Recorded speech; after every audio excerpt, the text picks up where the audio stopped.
My name is Barbara King. I'm president of the League of Women Voters of Bergen County, and we are the sponsors of this event.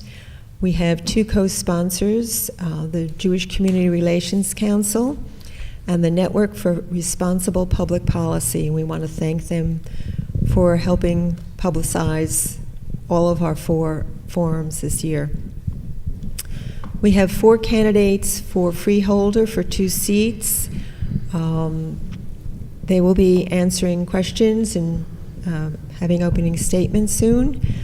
But first, I'd like to remind you all to please turn off your electronic equipment. The candidates have signed an agreement where they will not use any recordings or materials from this forum in any campaign literature, whether printed or online. And another thing I'd like to ask is if you would hold your applause until the end so we can get to more questions. Our moderator this evening is Marlene Sincaglia, and she comes from League of Women Voters, Berkeley Heights. From the League of Women Voters of Berkeley Heights. She cannot vote for any of these candidates. That's standard procedure when the League runs a forum. She will be telling you about the format and mentioning that if you'd like to write a question, raise your hand. We'll come by with a card for you to write a question for the candidates. And Marlene will now tell you about the rest of the format. Thank you, Barbara. Okay. The League of Women Voters of New Jersey is a nonpartisan political organization which encourages informed and active participation in government, works to increase understanding of major public policy issues, and influences public policy through education and advocacy. Elections and voting are our core concerns, and therefore the League is committed to providing fact-based information about issues and the position candidates take on those issues to help voters make their own decisions and participate in the electoral process. Conducting forums such as this is one of the ways we encourage informed and active participation in government, and your participation today helps us carry out our mission, and we thank you for coming. I also want to mention that this year there are 2 ballot questions, state questions on the ballot. The information about that is on the outside table. As a service to the voting public, the League of Women Voters of New Jersey, the Education Fund, has prepared an analysis of the questions, reasons to vote yes and reasons to vote no. It's a complex issue, and we urge you to take advantage of this resource to acquire the necessary understanding to cast an informed vote. Also, we are involved with www.vote411.org, which is the one-stop shopping for all voter information. All you have to do is to put in your street address, and anybody and everybody that you are entitled to vote for will appear on the screen, as well as your voting district, where you vote, and other information, including the ballot questions. Now, the League of Women Voters never supports or opposes candidates for office or political parties. Any use of the League name or footage from the debate in campaign materials, literature, or advertising of any kind, including internet, cable, or television, has not been authorized by the League of Women Voters. And again, as a courtesy to the candidates, please turn off your cell phones and other electronic devices. Please refrain from taking photographs during the debate. Now, this forum is devoted to hearing the views of the candidates running for Board of Chosen Freeholders of Bergen County. And to ensure that the meeting is as informative as possible, we ask that everyone abide by the following. Audience questions and candidates' remarks must follow the League policy of being concerned with issues, not personalities.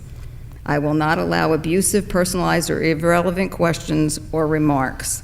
If you want to ask a question, raise your hand, and somebody will be around to give you a white card to write the questions. They will then give me the questions, and I will ask the candidates.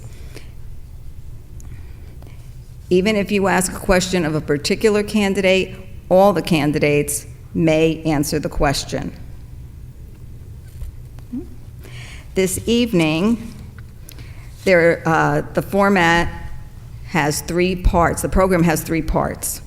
The first is opening statements. Each candidate will make an opening statement of 1 minute in length. Sitting in the front row are 2 timekeepers. At the end with 30 seconds left, a yellow card will come up that lets the candidates know that there's 30 more seconds to complete the response. At the end of the time, a red card will come up that says stop. You may finish your thought. And again, we ask the audience that once the question is answered, there's no discussion from the audience, there's no applause. Please hold your applause till after. Now, the order for the opening statements was drawn. The closing statements will be in the reverse order. And excuse me, Madam Moderator? Yes. Should we salute the flag before we start all this process? Absolutely. Oh, there's the flag. Okay. Would everybody please rise? Thank you. Okay. Salute. I pledge allegiance to the flag of the United States of America and to the republic for which it stands, one nation, under God, indivisible, with liberty and justice for all. Thank you. Thank you. Okay. So now we will begin our program this evening. Opening statements, 1 minute each. Mr. Gantz, you got picked first. I want to thank the League of Women Voters and each of the participants in this. I am one of 7 members of the Board of Chosen Freeholders who have been honored to serve as freeholders since 2003. Prior to that, I served as a councilman and mayor of the borough of Fairlawn. I've been a lawyer for most of my adult life, where I have fought the right of citizens and everyday working men and women. I'm a proud father of 3 children and 3 grandchildren, one of whom was born yesterday. I am here to ask for your vote and ask you to send me to a 6th term. One of my proudest accomplishments that I claim responsibility for is the Bergen Wellness Program. Okay, thank you very much. Thank you. Mr. Cotiers. Good evening, everybody, and thank you to the League of Women's Voters for having us here tonight. I think it's important that the voters of Bergen County have a chance to hear what the freeholders think on certain issues before they head to the voting booth on November 7th. I am a social studies teacher in New Milford. I'm the head wrestling coach, freshman football coach. Believe it or not, I just came from a game where I was coaching in this suit on the sidelines, like some of the coaches back in the 50s. And I'm the head girls golf coach at Tenafly. And I teach social studies, and I talk with the students, and we discuss the foundations of American government, and we discuss the civic duty that each of us has. And right now I'm at a point in my life, I don't have children. I'm deeply concerned about the direction that this country's going in. And I think it's time that we get people from the next generation involved to bring fresh voices, new ideas, and to get involved in government. And so thank you very much. I appreciate it. Thank you. Hold your applause. There's no applause. We're going through this. Mr. Driscoll. Thank you. I want to thank the League and the Bergen Votech School for accommodating us tonight. I want to thank all the students also that have come here tonight to videotape us. I'm Johnny Driscoll. I was born and raised about a mile down the road, down in Little Ferry. I reside in Paramus with my wife, Dr. Holly Driscoll, and my 3 wonderful children, Sydney, Alec, and Joey. I went to Bergen Catholic High School. Upon graduating from Bergen Catholic, I went on to go to Bergen Community College, where I graduated from there. I am a realtor in the state of for the state of New Jersey. Prior to that, I worked for a tobacco company for 26 years. And that longevity That's a pretty big accomplishment in life. I served as a freeholder from 2009 to 12. I was the chairman of the board in 11. And one of my biggest accomplishments up there was spearheading the process to get the new Bergen County Special Services High School built. That place is near and dear to my heart. We had the children all around the county, and those children don't ask for much, but they deserve an awful lot. So with that, that was probably the crowning achievement of my tenure on the Freeholder Board for 3 years. Thank you. Thank you. Dr. Voss. Hello, everyone. I'm Joan Voss. I taught seniors in high school for over 41 years, and I love being an educator, and I never stopped being a teacher. This county has nearly 1 million residents, and I'm amazed that so many of them do not know what a freeholder is. So when I go, I could say to people, do you know what a freeholder is? And if they say no, I give them a little card with a definition on it. I represented the District 38 in the Assembly for 8 years, and the Assembly only represents 220,000 people. One of the things that I really care very much about are children with special needs, and that they have a place to go when they age out of the system at 21. I make sure that our veterans are taken care of, and I am especially proud that we now have a safety net for medical emergencies. Care Plus, Integrity House, and Rutgers now bring the hospital, Newbridge, back to where it should be. We have a big responsibility in budgeting, and we make sure that we meet all of our residents' needs and keep our taxes as low as possible. Thank you. Okay, now we're moving to the second portion of tonight's program, and that is questions from you, the audience. At this time, the answers will be 1.5 minutes each. So at the end of a minute, you will see the yellow card that says 30 seconds, and then at the end of 1.5 minutes, the stop card again. Please complete your thought. The first 2 questions that I'm going to ask are from the League of Women Voters of Bergen County. And Mr. Gantz, you're going to get to answer this first. And the question asks, the makeup of the current Board of Freeholders lacks diversity and leaves the southern part of the county underrepresented. Would election of freeholders by district alleviate this? And you have 1.5 minutes. Thank you. I don't think that the problem of representation by district is a wise choice to make. I think it's one that is ultimately discriminatory against ethnic groups and racial groups. And unfortunately, elections get in the way of democracy. Elections are what we what we have to do. We run at large, all 70 towns. Each of these towns has a different interest. Each of them have a separate stake. And I remember when the first vote that I had as a freeholder, at that time could also be mayor, and I was, there were choices that had to be made that didn't work well for the borough of Fairlawn, but worked well for the county.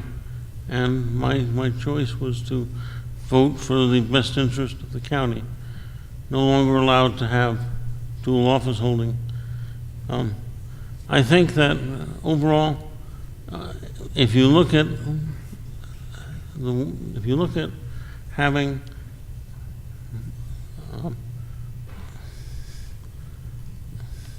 Okay, thank you. Thank you. Okay. Dr. Voss. Bergen County is the most populous of all the counties. As I said, over 1 million people. We have over 70 towns. These towns are very, very diverse, and it's the responsibility of the freeholders to visit all the towns and understand the needs of the very small towns as well as the needs of the larger towns. It is so important that we keep all of the freeholders representing the entire county, because if we go into districts, gerrymandering can happen, and that is something that I definitely would not ever want to see. And so, because we are such a diverse county, I think that it's the duty of the freeholders to be familiar with the needs, and we're doing a tremendous amount with shared services, and that can only come about if we're all for one and one for all. Thank you. Mr. Driscoll. Thank you. I think it can be done by a district setup. I mean, we have five legislative districts in the county, and maybe create a hybrid of district freeholders and at large. I believe it's Essex County has that makeup, and they've been operating pretty well. I see no reason for it. I mean, right now we currently have one freeholder at South Bergen. When I was on the freeholder board, I considered myself the South Bergen freeholder because coming from down here, I know this area very, very well. But I think a hybrid of the two would be the best way to work it through. Thank you. Mr. Cotiers. I think regarding the makeup of the freeholder board, the first issue that we need to focus on is bringing a two-party system back to the freeholder board. I mean, you look at the rushed and reckless spending that's been going on, and it's extremely concerning.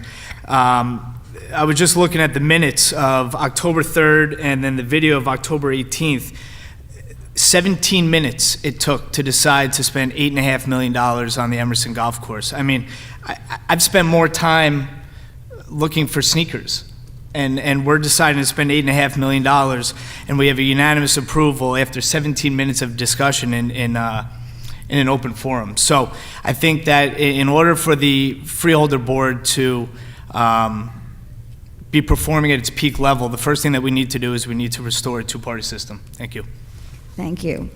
Okay. Mr. Cotiers, you're going to be answering this next question first. Since wildlife does not respect town borders, do you see a role for county government in dealing with the overpopulation of deer? I think it's important that the county government and the local governments work together to make sure that the wildlife is dealt with in a humane fashion, and that we keep the citizens safe, and that we don't take advantage of the power that we have over the animals. Thank you. Thank you. Mr. Driscoll. Yeah, in 2010, if I remember correctly, the Democrat administration, the last Democrat county executive and his staff ordered the gassing of the geese, the wildlife, in Otto Fell Park. And then they directed the shooting of the geese in the first official act of Overpeck Park was killing wildlife. Now, we sat down and we worked that through, and but there's got to be more humane ways to deal with wildlife. They were here first. That's why I always say they were here first, so we're living with them. They're not living with us. So. Thank you. Dr. Voss. Anyone who knows me knows I'm a very big animal advocate, and we try very, very hard to help the people in the northern part of the county with the deer problem.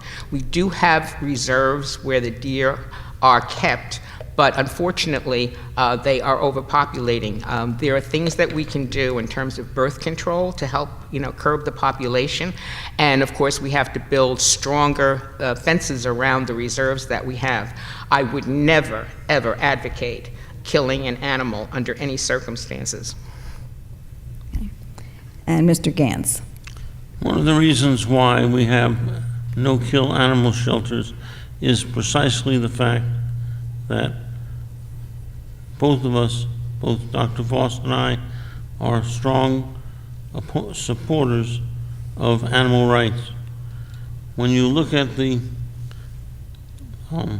rights that are expressed on behalf of animals, otherwise, we do not have the ability to act alone. Sometimes we have federal permits that are involved, such as those to addle eggs. Other times we have other permits that are required. In any event, we're strong proponents of animal rights, and will continue to be so. Thank you. Next question, and Mr. Driscoll, you get to answer this one first.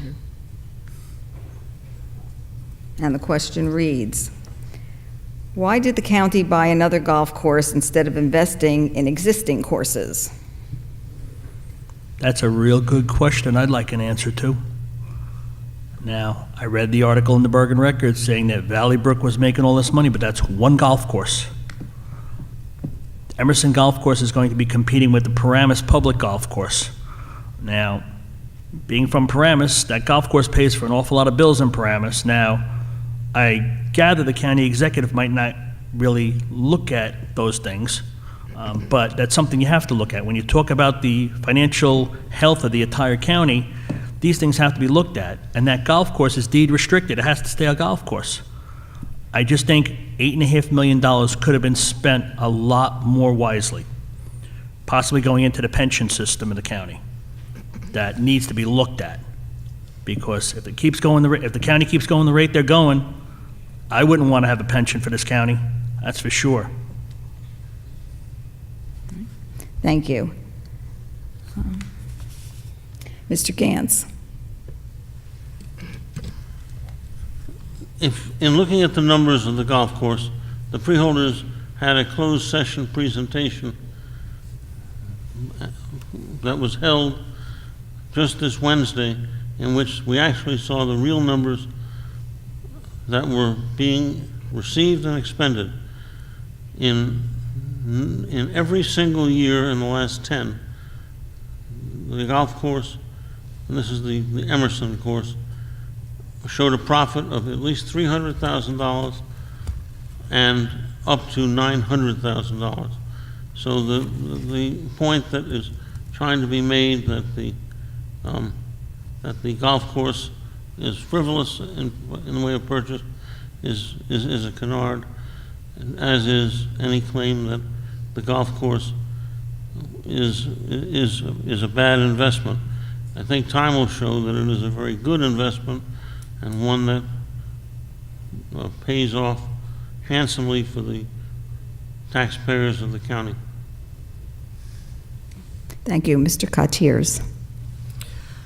The timeline of this purchase is extremely concerning. And, you know, when you decide to run for something, you get together with your team and you talk about what are the issues and what's going to resonate with voters. And I was hesitant that one-party system would resonate with voters. But then when I saw this purchase of this golf course go down, it really struck out to me how dangerous it is to have a one-party system. I mean, October 3rd, in their minutes, they had it listed in the first reading as a land use. I mean, they're buying a business. They're buying a very, very, very expensive business.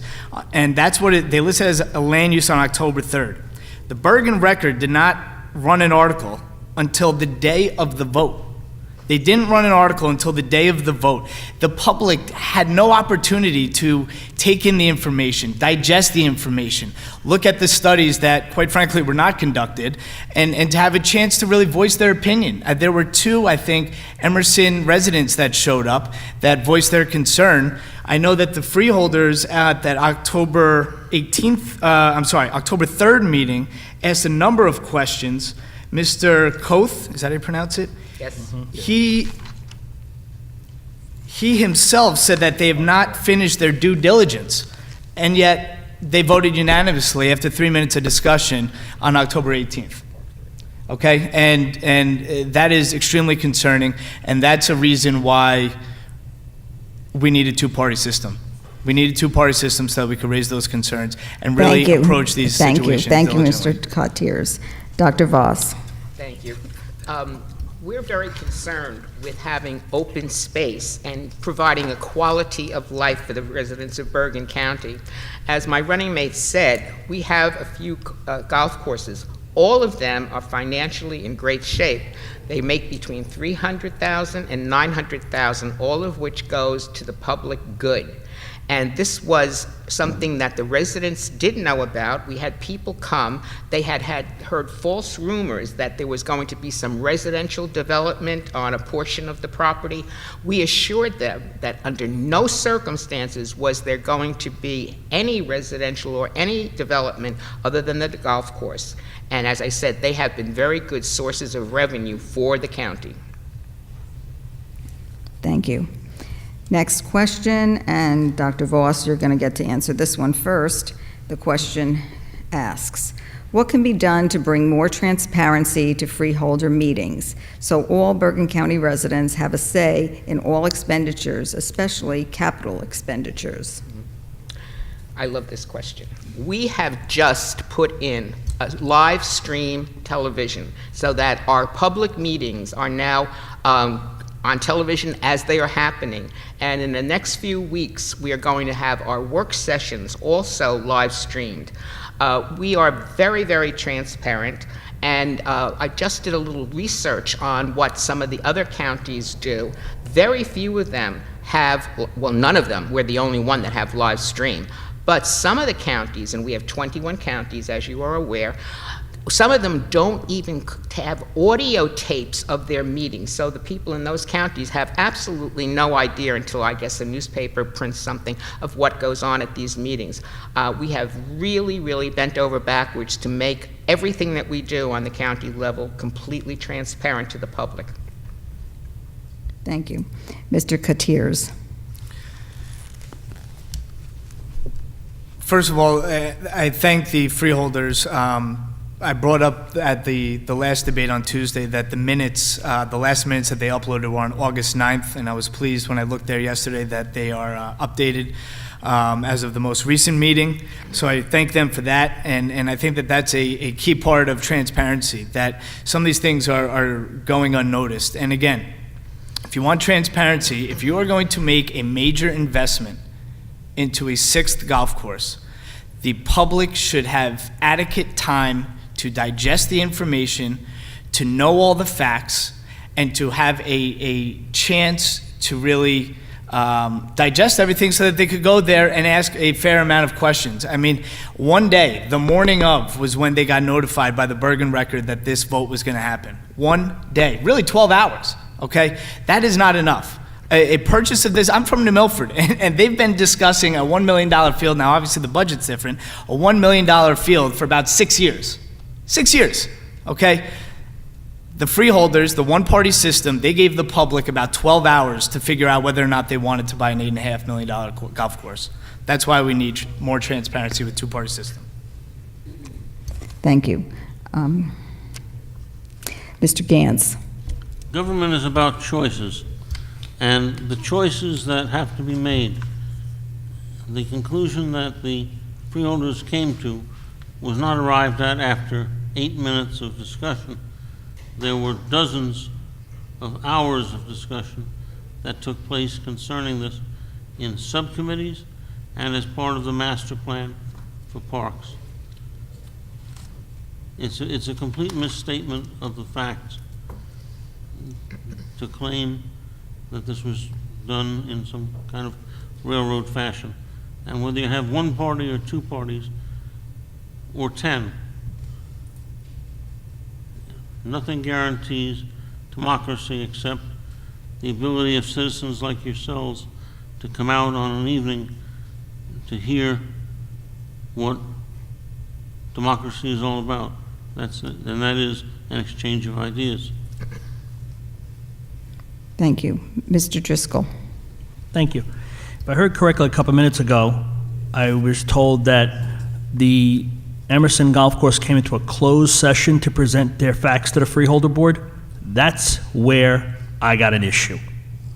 Nothing should be done in a closed session other than a legal matter. And even then, the minutes are taken of that. When I was chairman of the board, we never passed one resolution in the caucus room in the back. Every resolution got passed in the front of the public, and that's where it should be done.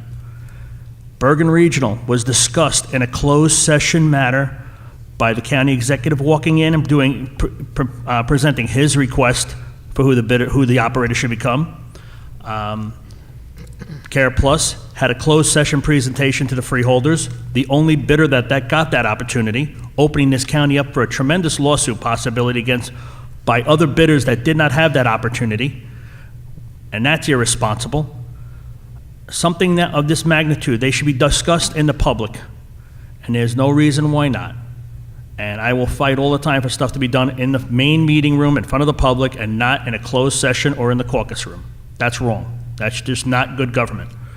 So when you're talking the $8.5 million, You have to walk 20 feet out to the public meeting room to have it out there. That's not a tough lift to do. That's where it should be done.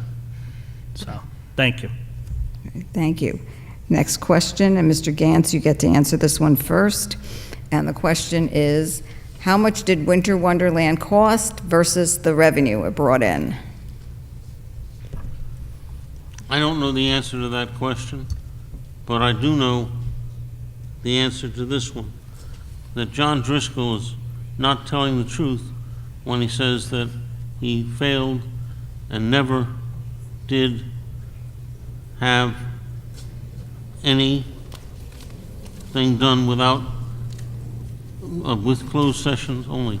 Of 25 meetings that were held, 17 of them, this is during Mr. Driscoll's tenure as Freeholder chairman, 17 of them involved closed sessions, and every one of them involved a determination of an action or a vote as to some action that had to be done.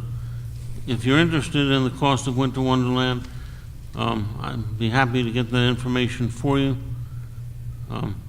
It's available, but I'm just not acquainted with it because it's not yet become a concern of the Finance Committee.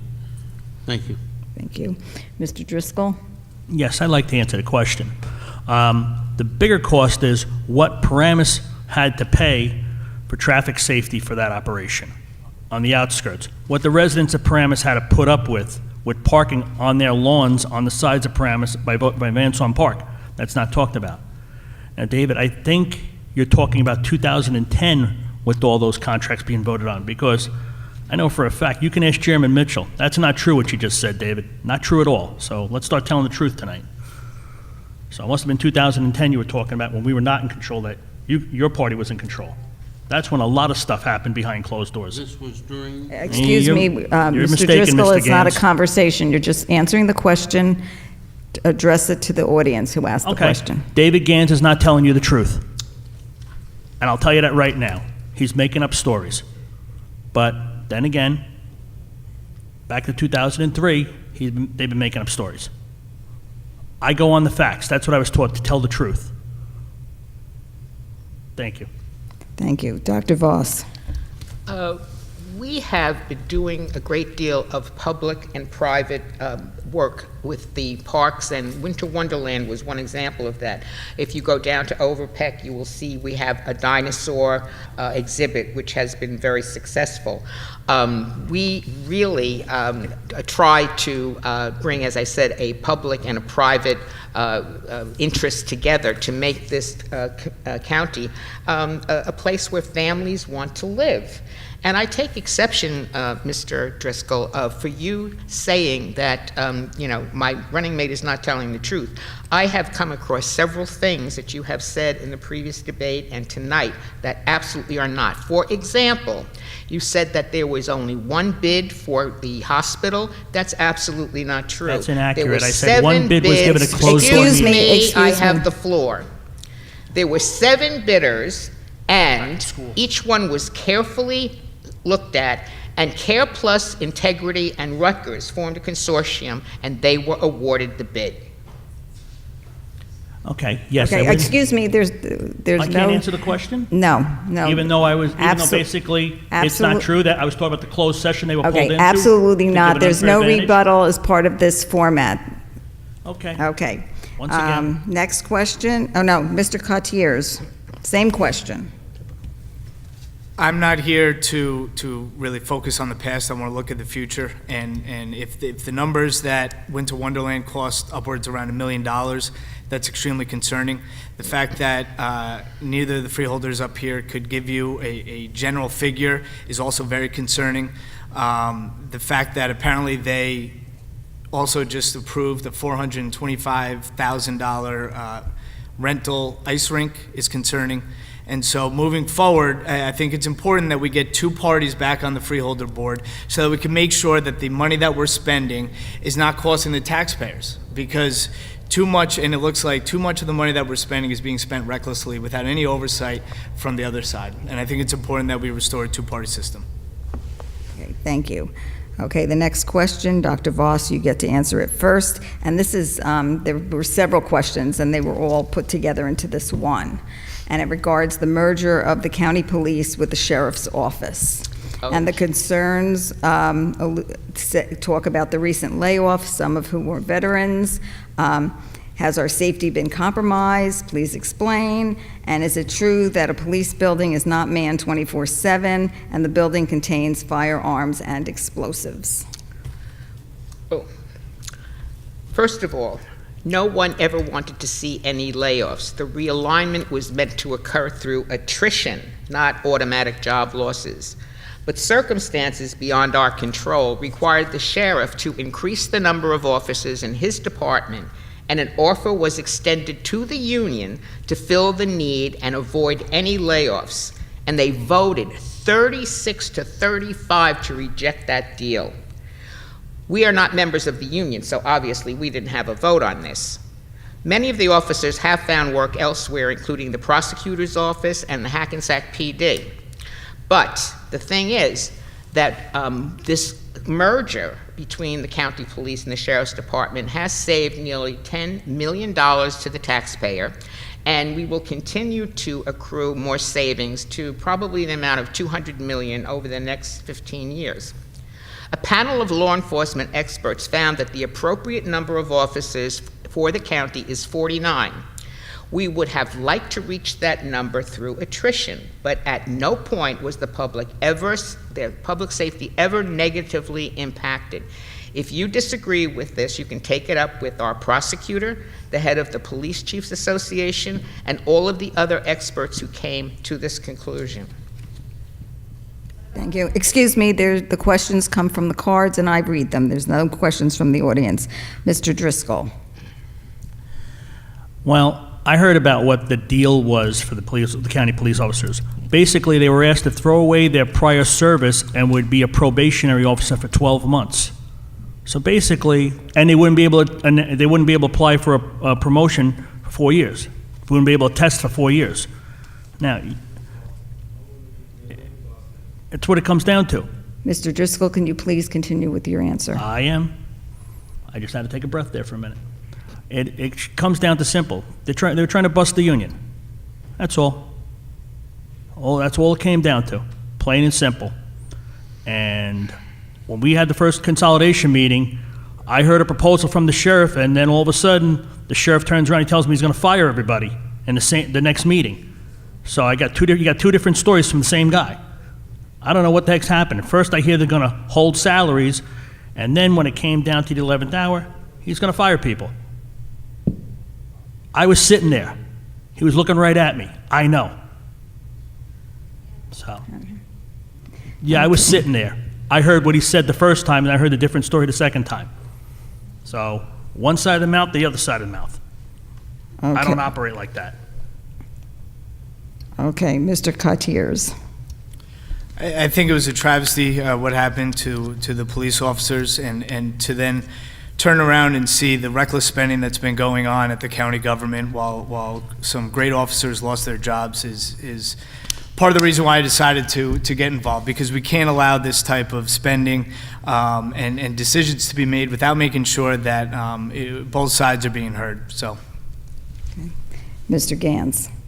If you look at the record, the true facts reflect that Freeholder Gans and Freeholder Voss both voted against the actions that are being complained of, and Freeholder Driscoll voted in favor of the merger.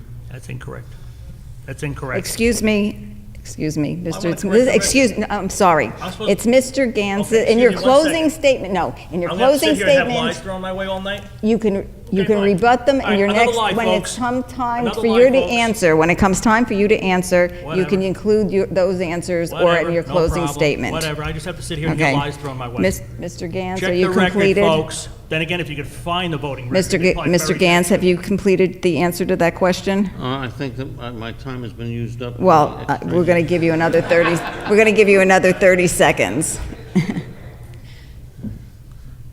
I'll Okay. leave it at that. Okay. Next question, Mr. Driscoll, you get to answer this one first, and the topic is water. What will you and the freeholders do to turn around our state and county's attitude and action on this critical resource? Well, for starters, we need to sit down with Suez, which I don't know if they're going to want to sit down with me, because what they do up there is a travesty. They sit there during Irene, they released 5,000 gallons of water after Irene blew through the county and New Milford went underwater. And they sit there and they say, that's not our problem. That's wrong. During Sandy, they were sitting out in Wyoming. We had every utility was here in Bergen County at the PSOC. Suez's guy was in Wyoming, dictating to his people what he wanted them to do. We need to start working on making sure our water is clean and safe for our future and our children. That's the most important thing to do. We need to work on getting grant money to have the water tested in this county in the schools to make sure it's clean and safe for the children, and in all of our senior centers. So make sure our seniors are being treated okay. And that's the most important thing right now that I can think of. I'm sure I'm going to have to get a couple of friends on that board to see things my way, because when I get up there, I'm going to be in the super minority. But I've been there before, and I'll work the system again like I did in the past. Thank you. Thank you. Mr. Gans.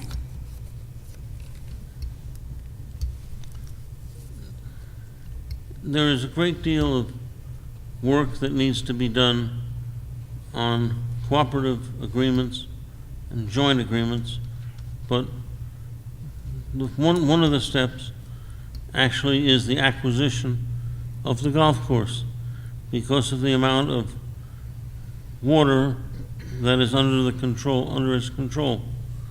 This is going to actually, aside from the open space, the amount of water that is available runs into the millions of gallons. And I'll be the first to agree with Mr. Driscoll that the foreign companies that own water rights need genuine examination under oath, and that we make certain that the rights are fully enforced and that we are protected as a country as well as a county. Thank you. Thank you. Mr. Katiers. We live in Bergen County, and it's a travesty that as a teacher, I need to tell my kids that you can't go to that water fountain or that water fountain or that water fountain. You got to go to the filtered water fountain that's in the cafeteria. I mean, with the taxes that we pay, the fact that we are still worried about the water that our children are drinking is beyond me. And so we need to get all the major players in the room. We need to consider all possible sources and avenues to make sure that we are all drinking clean water, not just us in this room, but the children that are in our schools. So it's high time that we figure it out, because it's long overdue. Dr. Voss. Several years ago, when I was doing research on our water supply, I was absolutely dumbfounded to find out that it was owned by a foreign country. And I think that we have to be very aware of this, and we have to keep putting pressure to find out what restrictions they have and how they are controlling the water. I think it's also in the interest of the various towns, especially since many of our schools are quite old, that we continuously check the water supply to make sure there are no contaminants. But as I said, I'm not very happy that our water companies are owned by overseas interests. Thank you. Next question, and Mr. Katiers, you get to answer this one first. And the question asks, was it appropriate, in your opinion, to rename the county hospital by removing any mention of Bergen in its title? Was it appropriate? In your opinion, yeah. Yes. What was inappropriate was choosing a name that opens up the county residents to a lawsuit, because it's going to be the taxpayers that are going to pay to defend the county should we get sued over that name. I mean, again, we talk about recklessness. I mean, we can't even rename it without opening ourselves up to a potential lawsuit. And that is why, again, I don't mean to stay on it, but it's very important that we have a two-party representation up on the Freeholder board to make sure that all the Ts are crossed and all the Is are dotted. Thank you. Dr. Voss. That's very interesting. There will be no lawsuit whatsoever. The name Newbridge was thought about very carefully because we are a very historic county. And of course, Newbridge was a place where George Washington was. And what we were trying to do is to show how the past and the present kind of come together here in Bergen County. Our county councilor has spoken to the person who is the CEO of the New Bridge, which is one word, a corporation, and there is going to be absolutely no lawsuit, not now, not in the future, and I want to make that emphatically clear. Mr. Gantz. I have nothing further to add to Dr. Voss. Okay. Excellent presentation. Mr. Driscoll. I think it's a disgrace that Care Plus is ashamed to put Bergen on the title of of the building. What's more of a disgrace was not one member of the Paramus governing body was appointed to that blue ribbon committee that the county executive put together. I guess he felt he didn't need to ask Paramus's opinion. We only have to live through the operations, that's all. But I guess he didn't feel the need to include Paramus, which I don't understand why, but he's doing a lot of things that's not including Paramus anymore. I guess he forgot where he came from. It's real simple. Thought was not given at all. Care Plus did what they wanted to do, just how they got the bid. They did what they wanted to do, and they got the bid. After all, $75 million had to be put on appropriations to give them cash flow. Now, to me in business, cash flow means salaries. I'd like to know why they didn't have the $21 million that they were supposed to have for the bid at their disposal for cash flow. But I won't get that answer. So, I mean, I don't understand why the taxpayers of Bergen County have to pay salaries at Bergen Regional right now when it's an independent operator. But thank you. Thank you. Okay, next question. Dr. Voss, you get to answer it first. And the question asks, could you suggest ways that Bergen County can improve public transportation? Just as a point, Mary Ann Uzi from Paramus was on that panel, and say she is a Paramus person, and we made sure that a person from Paramus was on it. Public transportation is a very, very big problem up here in Bergen County. And one of the things that we have to put pressure on our government is to get the Hudson-Bergen light rail. This is absolutely imperative, I think, as far as we're concerned. And I've been, for the last 20 years, going to transportation meetings, trying to get this, started. And we also need to do a lot. The county in itself is doing quite a lot because we have widened Kinderkamack Road to make it better. We're working on Route 17 where there are bottlenecks. And these are things the county can do, but we need to put pressure on the state and, to some degree, the federal government to help us with the problems up here. Mr. Gantz. For as long as I've been involved in government, either local or county, there's been a transportation problem. One of the first things I did on the Freeholder board is inquire as to why there wasn't bus service that could take you from Radburn Station to the college campus. And it took a while, but this was eventually accomplished. And folks, government takes time. In fact, it probably takes longer to do something in the public sector than it does in the private sector. But the fact is, we know how important this is. We know that it's essential for light rail, and light rail has been debated for at least the last 15 years that I've been on the board, and perhaps even longer. I think nonetheless that the county executive and the Freeholder board are directing the right amount of attention and the right amount of resources towards helping these events happen. Thank you. Thank you. Mr. Driscoll. light rail, and I'll leave it at that. It needs to get accomplished. I was in Cleveland over the summer, and they had light rail out there, and we moved all around the city. They look like NJ Transit buses on train wheels. Not sounding childish, but the wheels on a train, a New Jersey Transit train, it looks like they just picked the New Jersey Transit bus up and put it on the chassis. And you're able to go miles and miles and miles all around the city. I see no reason why we can't get the light rail up here. It needs to get accomplished. And if we can convince some towns to let it go through their towns and bring it all the way up to Spring Valley, New York, then we're talking federal money we can get. But we have to start talking to these towns and letting them understand the importance of moving it through and see what we can work through. Got to start talking in this county. It doesn't seem like anybody's talking to anybody. It just seems as if it's one system, one set of rules, because, well, that's what happens when you have one party in control. They're just doing one thing. They don't have any different ideas. And that's why you need a two-party system in this county. Thank you. Mr. Cotiers. Call me I don't know what you want to call me a rosy-eyed millennial, but I imagine a Bergen County where Hackensack, Englewood, Teaneck, these become hubs of startups, tech startups, and if that's going to happen, we need to improve our transportation.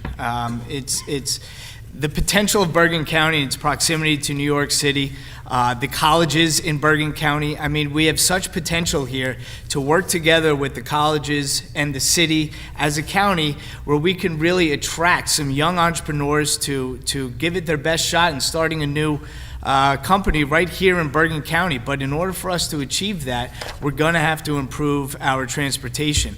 And when we try to do that, it's important that we discuss everything in the open forum so that we can get the opinion of the public and hear what they have to say and not do it behind closed doors. Thank you. Thank you. Next question, Mr. Cotiers, you get to answer this one first, and it talks about shared services. Shared services can have an effect of lowering costs and improving efficiency. Could you suggest one new shared service that Bergen County would be able to offer to its municipalities?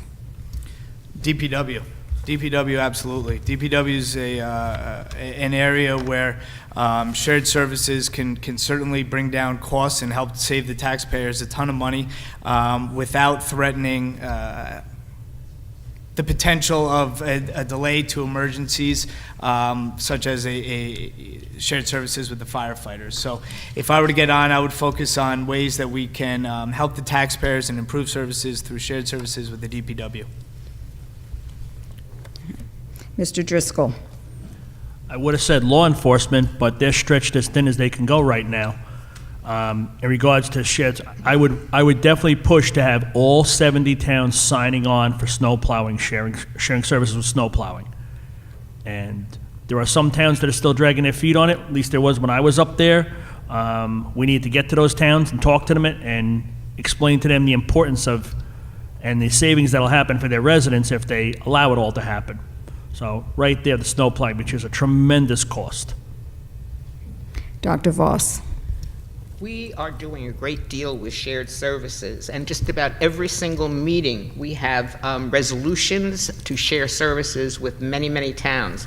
We do have Municipal Alliance for the fire department, and we also have the 911 service up in Marwa. We have equipment that many towns cannot afford. And so we have pothole equipment, to fill up the potholes during the winter. We have snow machines. We have all kinds of things to lend to the communities when they have an issue that they can't afford. We also provide salt for many of the communities, and we're constantly looking for more and more ways in which we can keep taxes down and have more shared services. And so, as I said, every meeting we have resolutions where we are sharing services with communities. Thank you. Mr. Gantz. In addition to each of these items, we also have the Bergen Muni Bank, and we also have, as part of that, the Bergen Wellness Program. This is a shared service that is available to each of the residents of all 70 municipalities and allows for the purchase of and the use of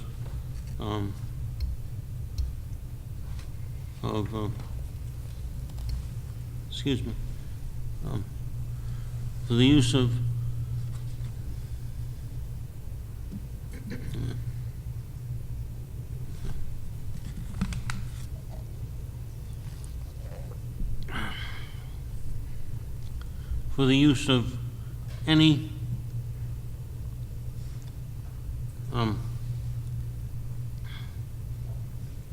any schedule that wants to do this. More than 43,000 residents of Bergen County have used this particular service. As a result, they've saved over $8.5 million from pharmaceutical costs and drug costs, and you now can use it as well for pet care. This is something that's available, coordinated by the freeholders for all 70 towns of Bergen. Thank you. Thank you. Okay. And our last question for this evening will be, and Mr. Gans, you get to answer it first. If elected or re-elected, what issue would be your priority?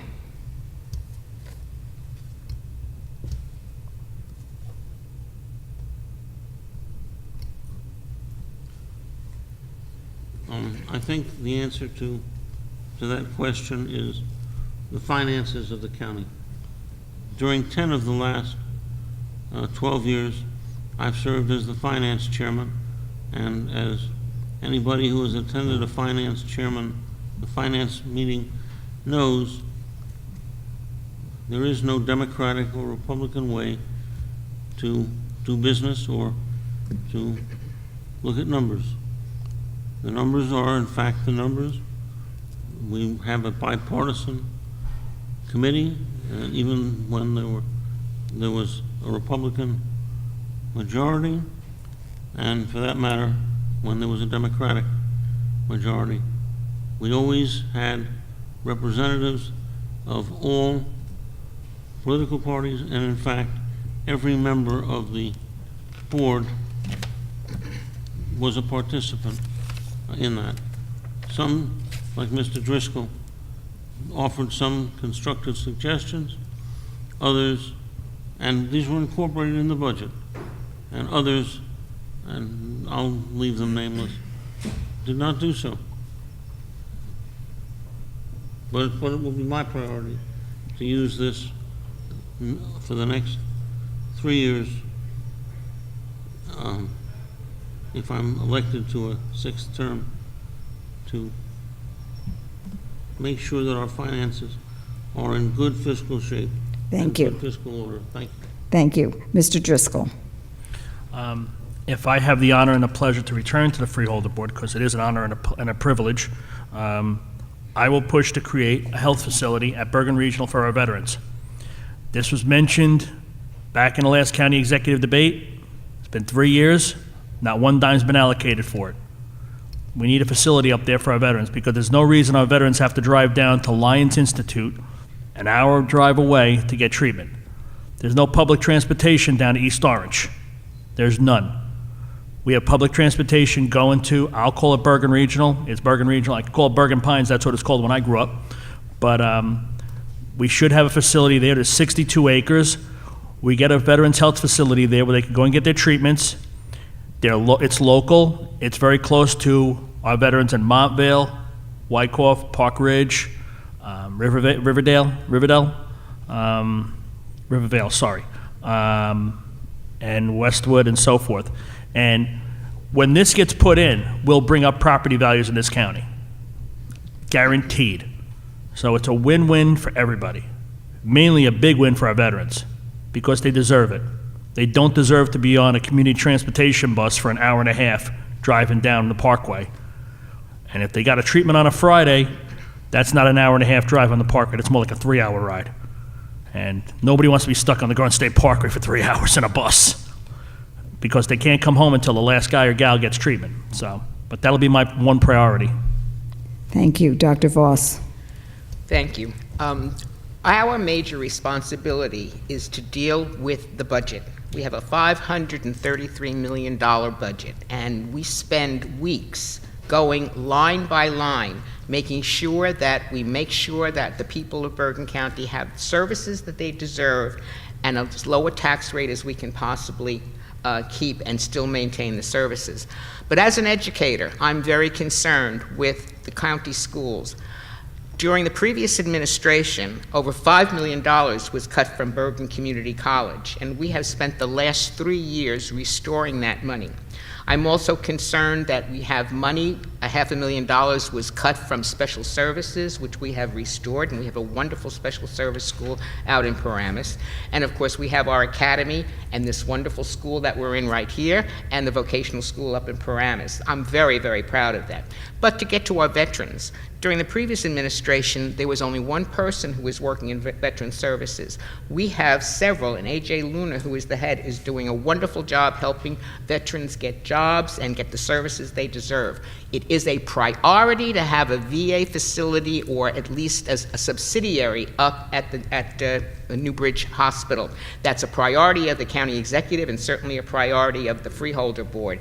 And this has been talked about for a long period of time. And being a senior citizen, I am very concerned with senior citizens' issues, and certainly transportation is one of them. But I go to many, many groups and try to tell them about the services that the county provides for our seniors. Thank you. Mr. Cotiers. We are now $1.3 billion in debt. In 2015, we spent $13 million over budget. In 2016, we spent $12 million over budget. And since the new administration took over in 2015, we've hired roughly 500 new full-time hires. Bergen County is taxing its people out of the place that they grew up in. I'm 31. People my age, we're getting married, having kids, and they're moving out west. They're moving elsewhere because they can't afford Bergen County. My parents around that retirement age, they're having to have serious discussions about whether or not they're going to be able to spend their golden years in the county that they grew up in. And that's a shame. And so if I were to get on, I would make sure that the money that we are spending wisely, because it's not fair to the taxpayers to just be rubber stamping yes to everything that comes across our desk. Thank you. Thank you. And that brings us to the closing statements. They will be done in the reverse order of the opening statements. The candidates have 2 minutes to make a resume of their accomplishments, what they're hoping to do, and why you should vote for them. And we start with Dr. Voss. Thank you. First of all, thank the League of Women Voters for organizing this debate. One of the things I have always enjoyed very much is being in debates, because I think we have to have a pro and con to everything. I thank all of you for coming out today and taking an interest in county government. As I said, too many people don't know enough about what the county does. But one of the things is that we're not about ideologies, we're about priorities. And just as a point, in 2011, Mr. Driscoll, you were in favor of having an all-Republican Freeholder board. And that's, interesting, because now that we have an all-Democratic Freeholder board, you're not very happy with it. We're very independent. I have never been told what to do, when to do it, or how to do it. And I vote for what I think is right for the citizens. As I said a minute ago, my priorities are our students, our seniors, our veterans. I'm willing to speak to groups all over the county if they want me to come and tell them about the services that we in Bergen County have provided. I have to say that the Newbridge Hospital is very, very, very happy about what is happening. The staff and the patients are ecstatic. And the money that was given to them is a loan which will be paid back because they had to get startups finances. I'm very, very concerned with cooperation between the towns and the states so that we can reduce waste, that we can reduce duplicate services, and most importantly, we can keep your tax bill as low as possible. My top priority has always been to look out for every resident in Bergen County. And I don't like it when people say, I think, I feel, I believe about things. I want specifics. I want absolute specifics on what you plan to do and how you plan to do it. I thank you again for the opportunity. I really, really think that these debates are imperative, and I wish more people would come and participate in them. Thank you. Thank you. Mr. Driscoll. Thank you. You've heard a lot from me. I also want to thank my colleagues up here for coming here tonight. We're all four good people. We just have different ways of wanting to get things accomplished. That's all. But we all, at the end of the line, all four of us want to help the people of Bergen County. It's just different ways of doing it. Now, you heard a little bit of criticism about the last administration. Well, it's kind of ironic because the last Republican budget, and I did a little homework today, I went online, the last Republican budget, both Freeholder, Voss, and Gantz voted yes. So I don't understand what the problem is if they voted yes on that budget and all of a sudden they're criticizing that last budget. But, and again, I voted no in 2010 when the taxes went up on the people in Bergen County. I have never raised taxes on the people of Bergen County, and never will. I'm just a dad trying to scrape 2 nickels together every payday to hopefully get a dime out of it to pay the bills, just like everybody else in this county is trying to do. I want to put my kids into good schools, and if the good Lord shines upon me, they grow up to be good people, and my wife and me have done a great job then. And I think we're on our way. But in regards to what I've accomplished as a freeholder, I was there for 3 years. During Sandy, I sat in that corner for 3 days, celebrated my 49th birthday, while we were here helping the people of Bergen County.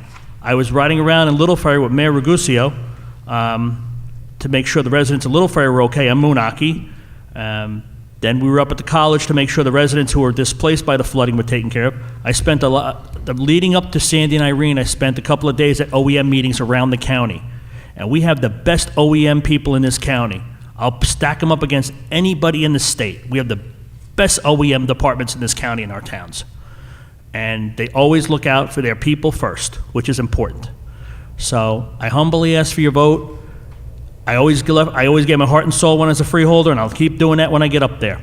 Thank you very much, and have a great night. Thank you. Mr. Cotiers. As an American history teacher, I teach the students about the great men and women that created and shaped the country that we live in today. And quite frankly, the country that we live in today is a lot different than the country dating back to the founding, and I'm talking about the political atmosphere that we live in these days. And I want to be a voice, I want to be a new voice and bring innovative ideas and bring the county government into the 21st century. And I want to be that millennial that can bring diversity to the Freeholder Board. And so I hope that I prove to you that I can bring some fresh energy to the Freeholder Board, and I ask for your vote on November 7th. Thank you. Thank you. Mr. Gantz. Thank you.